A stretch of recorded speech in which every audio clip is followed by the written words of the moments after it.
দেখতে পাচ্ছেন নিজের বউয়ের কোলে করে নিজে এসেছেন। এটা আমার বউ পিছনে ভাই, আমার বউয়ের নাম নুসরাত, সেও আর্জেন্টিনার সাপোর্টার ভাই, একদম পুরোপুরি 100%। আমার বউ অনেকক্ষণ হাঁটাহাঁটি করছি তো পা ব্যথা হয়ে গেছে, এই জন্য বলছে আমার একটু কোলে নিয়ে থাকো, একটু বোন নেমে যাবো ভাই।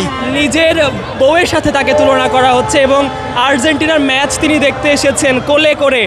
অলরেডি খেলা শুরু হয়ে গেছে, খেলা দেখতেছি ভাই, ম্যাচ মানে আগুন হইতেছে, আগুন আগুন হবে, গোল গোল হয়ে যাবে। 10 পেনাল্টি মিস করছে, এটা কোনো বিষয় না, 10-15 মিনিটের মধ্যে গোল একটা হয়ে যাবে ভাই ইনশাল্লাহ। আমার পিছনে আমার বউ, সেও খেলা দেখতেছে, সেও আর্জেন্টিনার সাপোর্টার ভাই, একদম পুরোপুরি 100%। আমার বউ অনেকক্ষণ হাঁটাহাঁটি করছি তো পা ব্যথা হয়ে গেছে, এই জন্য বলছে আমার একটু কোলে নিয়ে থাকো, একটু বোন নেমে যাবো ভাই। এর গত খেলা 3টা করছে, এই খেলায় 3টা না হলেও 2টা গোল করবে, দেখেন শুধু তাকায় তাকায় ভাই। এইটা আমি নিজেই বানিয়েছি ভাই।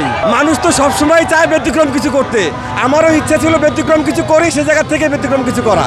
আমি সবাইকেই বলতে যে এইটা আমার বউ, আর কেউ গাল মারে আর অন্য কেউ, এটা আমার বউ। আমার বউয়ের নাম নুসরাত, সে আজকে কথা বলবে না, আনন্দের মধ্যে আছি তো এই জন্য কষ্ট মনে হচ্ছে না। দেখতে পাচ্ছেন নিজের বউয়ের কোলে করে নিজে এসেছেন, তিনি এমনটাই বলছেন।